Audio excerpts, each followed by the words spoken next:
In 1981, Garry Templeton stood on the artificial turf at Busch Stadium and watched a dropped third strike get away.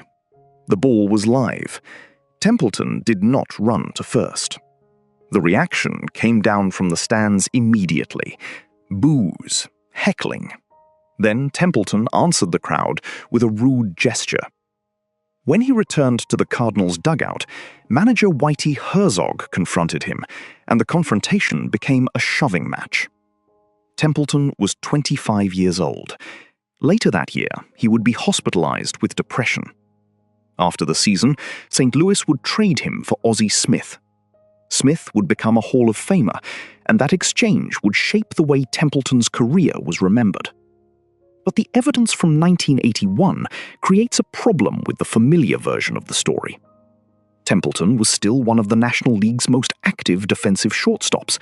He led the league in range factor at the position, and the retrospective measure known as total zone credited him with more runs saved than any other National League shortstop.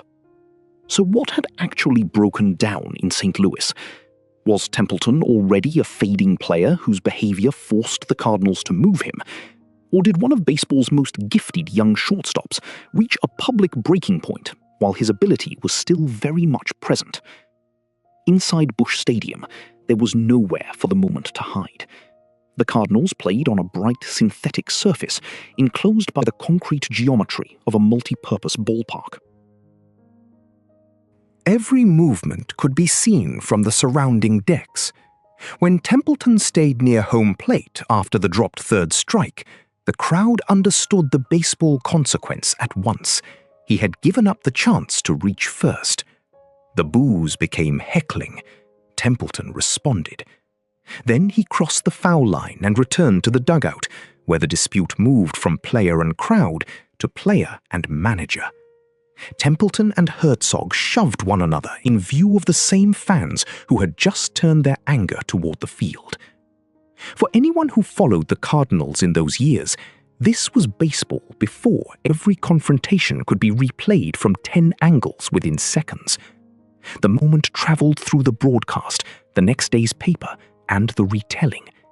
What endured was a stark public image: Templeton failing to run, gesturing at his own crowd, and clashing with his manager.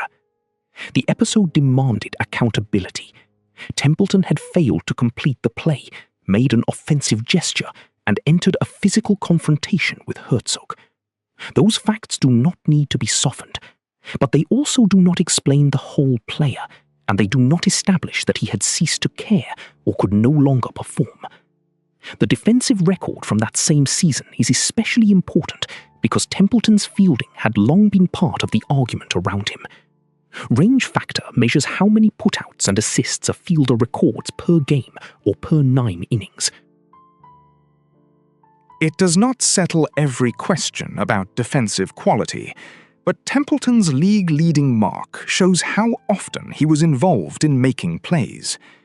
Total zone, an estimate of runs saved relative to other fielders, also placed him first among National League shortstops in 1981. Those measures cannot excuse what happened with the crowd or Herzog. They reveal something more complicated. The most notorious season of Templeton's Cardinals career was also a season in which the available evidence still saw unusual defensive value. Then came the hospitalization for depression.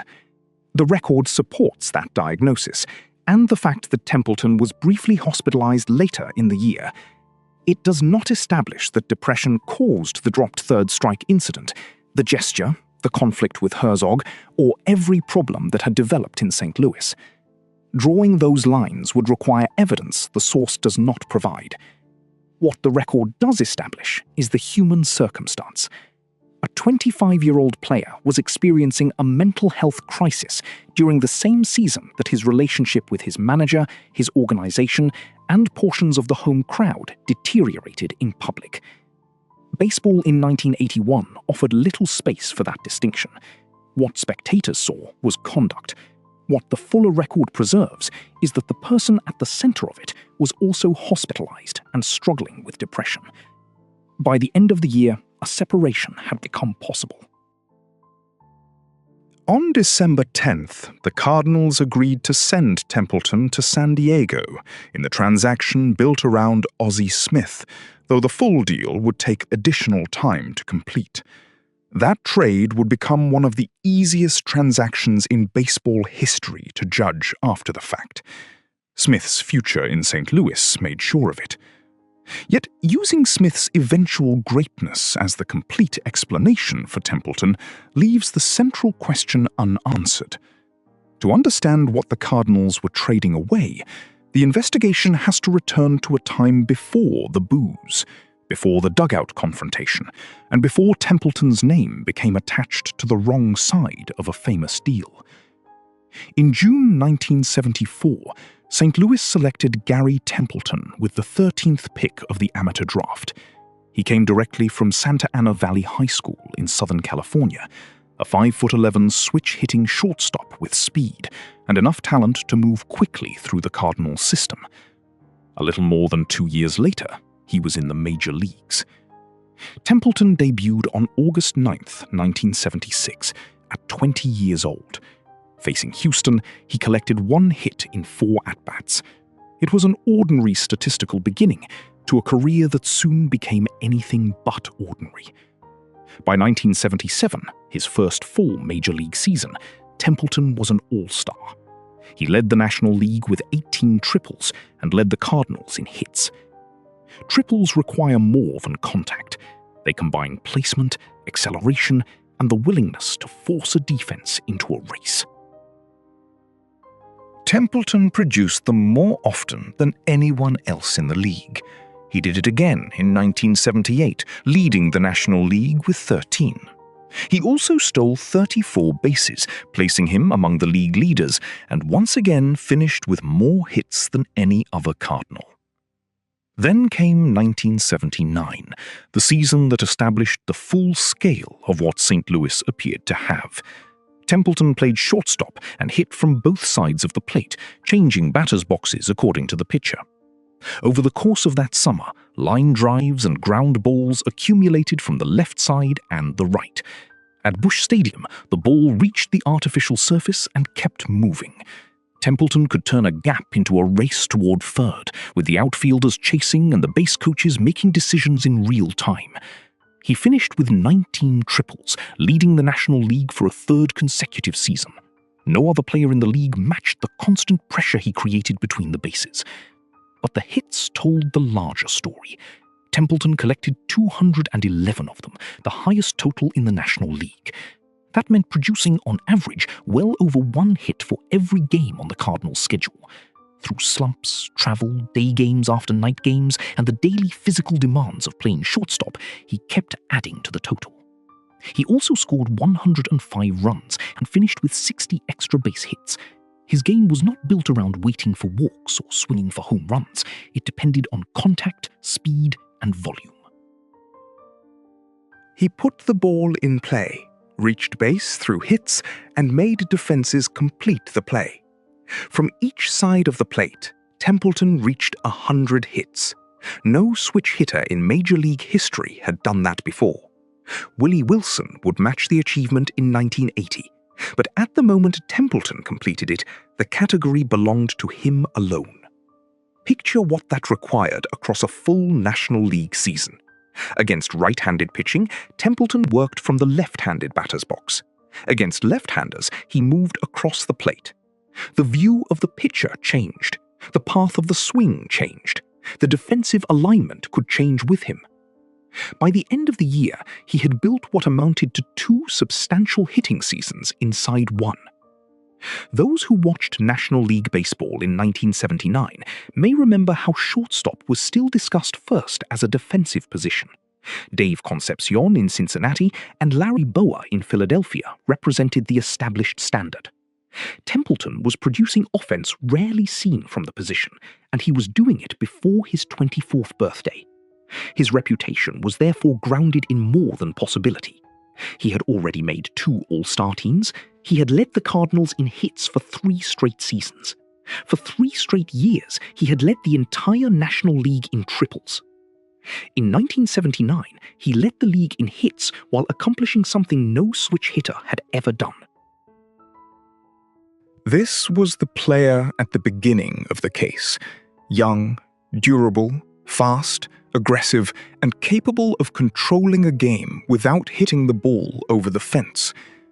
Yet the same seasons that built Templeton's reputation also produced the first serious disagreement over how to evaluate him. His reach at shortstop allowed him to become involved in an extraordinary number of plays. It also left an extraordinary number of errors beside his name. From 1977 through 1979, Templeton averaged roughly 35 errors a season. He led the league in errors in 1978 and again in 1979.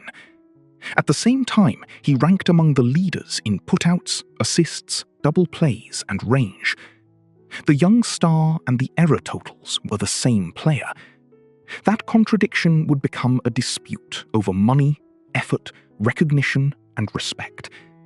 And before the relationship finally broke in 1981, St. Louis would have to decide what it believed those errors revealed about Garry Templeton. The argument began with what the eye could see and what the scorecard recorded. Templeton's errors were impossible to miss: 40 in 1978, 34 in 1979, 29 in 1980. In each of those seasons, he committed more errors than any other player in the National League. For a shortstop, an error carries a particular kind of visibility. The play unfolds in the center of the field. The runner is safe. The mistake remains in the box score. And when those mistakes accumulate, they can become the quickest available explanation for a player's entire defensive game. Templeton believed that explanation was incomplete. His position was that his range allowed him to reach balls other shortstops could not, creating difficult chances that could still be scored as errors. The broader numbers gave that argument real support. He was handling a remarkable amount of defensive traffic. He led National League shortstops in putouts in 1978 and 1979, and in double plays both years. By range factor per game, he led the league in 1978 and 1979. By range factor per 9 innings, he led in 1979, 1980, and 1981. Range factor is not a perfect verdict on defense. More balls in play, different pitching staffs, and other conditions can affect it. But the pattern is too consistent to dismiss.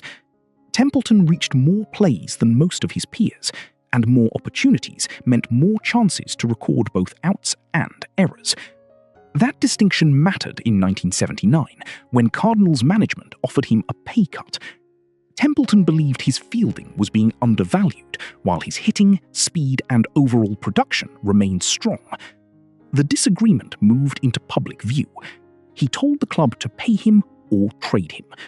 More damagingly, he said he would not give his full effort if he were forced to remain in St. Louis. The next day, Templeton backed away from the threat and apologized. The apology belongs in the record, just as the original statement does. Still, the damage could not be recalled as easily as the words. Once a player publicly raises the possibility that he might withhold effort, every slow step and every visible reaction can be interpreted through that suspicion. Templeton's manner on the field had already become part of the conversation around him. Some Cardinals fans saw his body language as uninterested. That perception was real because it affected his relationship with the crowd. It was not, by itself, proof of what he felt or how hard he was trying. The distinction became increasingly difficult to preserve.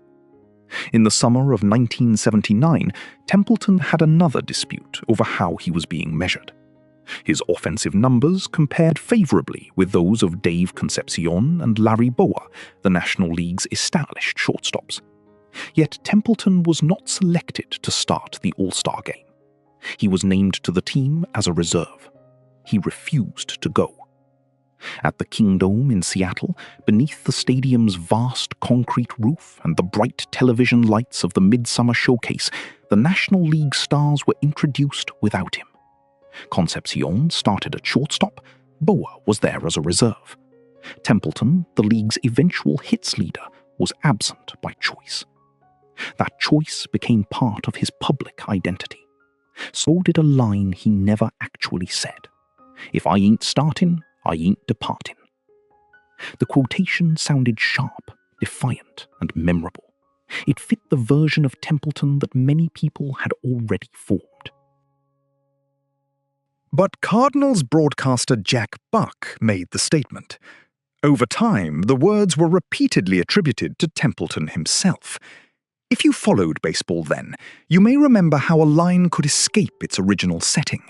It moved through newspapers, broadcasts, and conversations in the stands until the phrasing became attached to the person. In Templeton's case, the quotation survived because it seemed to confirm an existing reputation, even though it was not his quotation. His refusal to attend remained his responsibility. The false attribution reveals something different. By 1979, the public version of Garry Templeton was beginning to outrun the documented one. The Cardinals also faced a legitimate baseball problem. Templeton could be electrifying and exasperating, sometimes within the same stretch of games. His bat gave them offense at a position where offense was still unusual. His legs stretched singles into larger threats. His defensive range placed him at the center of an enormous number of plays. The errors kept appearing beside all of it. Templeton continued to hit in 1980 and during the shortened 1981 season. His defense, viewed beyond the errors, remained productive. But the salary dispute, the all-star refusal, the fan hostility, his own public statements, and the conflict with management had created an accumulation of grievances. The dropped third strike did not begin that history. It brought the whole history to the surface at once. By then, the question was no longer whether Templeton had major league ability. St. Louis had years of evidence that he did. The question was whether the relationship could still function. After 1981, the Cardinals found a possible answer nearly 1,900 miles away. Ozzie Smith was 26 years old and playing shortstop for the San Diego Padres. His reputation was nearly the reverse of Templeton's. Smith was a spectacular defensive player whose offense had been limited. Templeton was the more accomplished hitter, carrying all the complications of his final years in St. Louis. Smith also had problems with his club. He was involved in a contract dispute with Padres management, and his contract contained a no-trade clause. He had grown up in Southern California and did not have to approve a move away from the region. From a baseball standpoint, the proposed exchange had a clear logic. The Cardinals needed to improve their defense. The Padres needed more offense. Each organization had a gifted shortstop whose relationship with management had become strained. On December 10, 1981, the clubs agreed to the larger transaction. Templeton would go to San Diego with outfielder Sixto Lezcano and a player to be named later. Smith would go to St. Louis with pitcher Steve Mura and another player to be named later. But Smith had the contractual power to stop it. His agent demanded a substantial raise in exchange for waiving the no-trade clause. The deal remained unresolved for weeks, suspended between two cities and two players whose futures had already been publicly redirected. It was not fully completed until February 1982, when Smith accepted the move and the additional players were settled. Templeton was leaving the organization that had drafted him out of high school, brought him to the majors at 20, and watched him become one of the most productive young shortstops in baseball. Smith was leaving home territory and a team with which he had his own dispute. Neither man was being traded at the end of his career. Templeton was 25. Smith was 27 by the time the 1982 season began. The deal exchanged two different kinds of value and asked each organization to believe that a new setting could unlock more. No one making the trade could know the scale of what Smith would become in St. Louis. His defense remained brilliant and may have grown even better. More unexpectedly, his hitting improved significantly. He became a central figure in Cardinals history and eventually entered the Baseball Hall of Fame. That makes the transaction a clear victory for St. Louis. There is no persuasive statistical argument against it, and Templeton's career does not need a revised verdict on the trade to be treated fairly.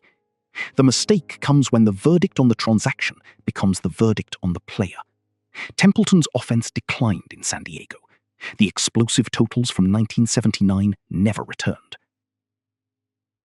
He did not again lead the league in hits or triples, and the first-half image of his career, a switch-hitting shortstop threatening 200 hits, gave way to a different kind of value. The supplied record does not prove why the decline occurred. It came after the confrontation, hospitalization, and trade, but sequence alone cannot establish cause.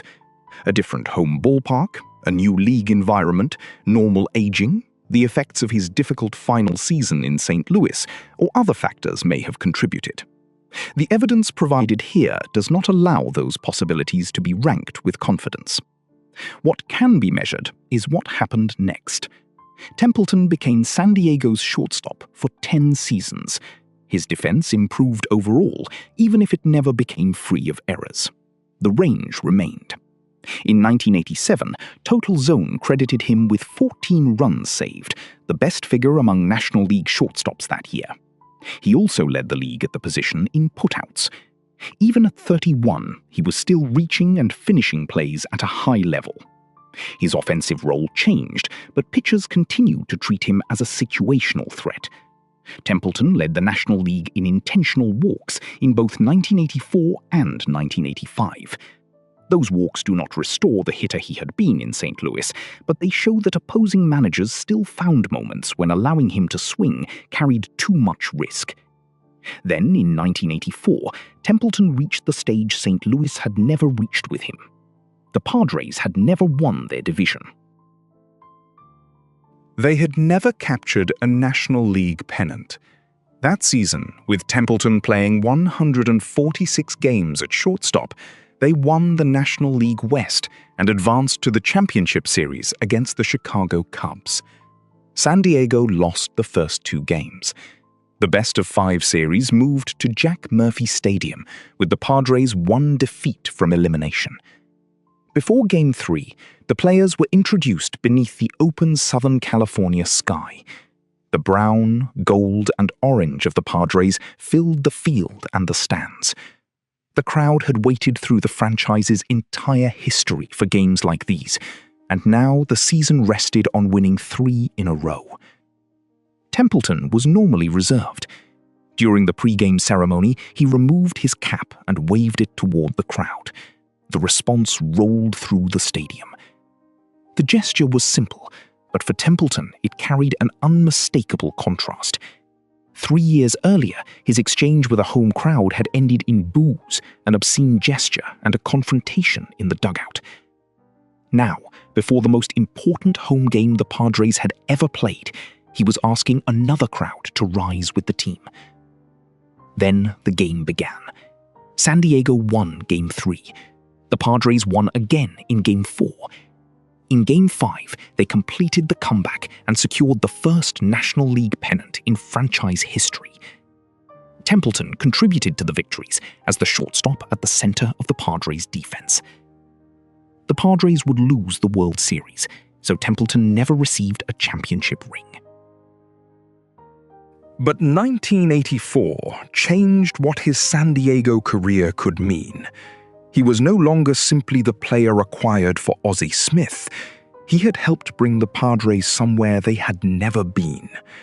For San Diego fans who lived through that October, the memory is larger than one player's statistics. It is the memory of a young franchise finally hosting postseason baseball, of 3 straight home victories with no margin for another loss, and of a reserved shortstop waving his cap before the comeback began. The next season brought another sign that Templeton's career had not vanished after St. Louis. In 1985, at 29, he returned to the All-Star game. 6 years after refusing a reserve selection, and 4 years after the public rupture at Busch Stadium, he was an all-star again. The arc continued in a way few people watching the 1981 confrontation could have predicted. In 1987, Padres manager Larry Bowa named Templeton the team captain. Bowa had been one of the National League shortstops against whom Templeton was measured in the 1970s. Now, as his manager, he gave Templeton a role built on trust and responsibility. Templeton served as captain for 4 years. That appointment cannot erase his threat to withhold effort in St. Louis, or his conduct during the 1981 confrontation. It does show that those moments did not define every professional relationship that followed. In San Diego, the player once criticized for appearing uninterested was eventually chosen to represent leadership. Templeton became a free agent after the 1988 season and signed again with the Padres. He stayed through May 1991, when San Diego traded him to the New York Mets for Tim Teufel. At 35, Templeton played 80 games for New York. His final major league appearance came on October 5 against Philadelphia. He went 2 for 4. There was no return to the 211-hit heights of 1979. There was no late attempt to make the Smith trade look even. Templeton's last season ended as his first one had begun 15 years earlier, with a hit in a major league game. His final career numbers resist the idea of disappearance. He played 16 seasons and finished with 2,096 hits. He appeared in 3 All-Star games. He collected 106 triples. He played 1,964 games at shortstop, placing him among the most experienced players ever at the position. His career defensive record included more than 6,000 assists at short and nearly 1,200 double plays turned. Those totals carry the weight of repetition. Thousands of throws across the diamond. Thousands of innings occupying the busiest ground between second and third. 16 seasons in which the work continued long after the most famous interpretation of his career had already been written. For the Padres alone, Templeton played 1,286 games and collected 1,135 hits. He hit 252 for the club, drove in 427 runs, made an all-star team, helped win a pennant, and served as captain. St. Louis received the Hall of Fame career. San Diego still received a decade of major league shortstop play from a central figure in the franchise's first pennant winner. After retiring, Templeton remained in baseball. He coached and managed in the minor and independent leagues from 1998 through 2013. In the Angels organization, his teams compiled a 294 and 272 record. He later managed across several independent leagues and led the Chico Outlaws to a championship in 2010. The game also continued through his family. His son, Garry Templeton II, played in the minor leagues, became a manager, spent 8 years scouting for the Arizona Diamondbacks, and returned to coaching. Then, on August 8, 2015, the Padres inducted Garry Templeton into the club's Hall of Fame. The honor did not revise the Ozzie Smith trade. Smith was one of the greatest defensive shortstops baseball has known, and his offensive improvement in St. Louis widened the difference between the two careers. The Cardinals won the deal decisively. But that answer belongs to the trade question. Templeton's career asks a different one. Did his career collapse after the breakdown in St. Louis? The record says no. Something important did change. The player who led the National League with 211 hits at 23 never again reached that offensive level. His relationship with the Cardinals had deteriorated through several connected pressures: high error totals, disagreement over how his defense should be valued, conflict over compensation, the all-star refusal, his public threat concerning effort, growing hostility from fans, the confrontation with Herzog, and Templeton's hospitalization with depression. The relative weight of those factors cannot be established completely from the available evidence. The record does not tell us exactly what caused his offense to decline in San Diego, and it does not justify assigning every controversy to depression. It also does not support reducing the entire St. Louis breakdown to a single dropped third strike. Templeton made choices that damaged his standing. He refused the All-Star assignment. He publicly threatened not to give full effort. He failed to run on the dropped third strike, answered the crowd with an offensive gesture, and shoved his manager. The same record shows that some of the case against him became oversimplified. Error totals were treated without enough attention to exceptional range. Body language was read as proof of intent. A memorable quotation from Jack Buck was placed in Templeton's mouth, and the brilliance of the player traded for him eventually overshadowed nearly everything Templeton did afterward. What followed the trade was quieter than what came before it, but it was substantial. His offense diminished. His defensive value improved.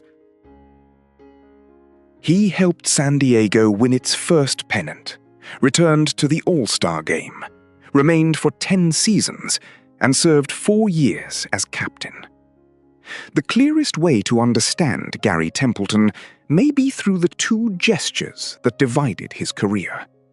At Busch Stadium in 1981, amid boos and heckling, he made a gesture toward the crowd that helped mark the end of his life as a Cardinal. At Jack Murphy Stadium in 1984, with the Padres facing elimination, he lifted his cap and encouraged the crowd before San Diego began its comeback. One moment became evidence of a relationship breaking apart. The other belonged to a new relationship taking hold.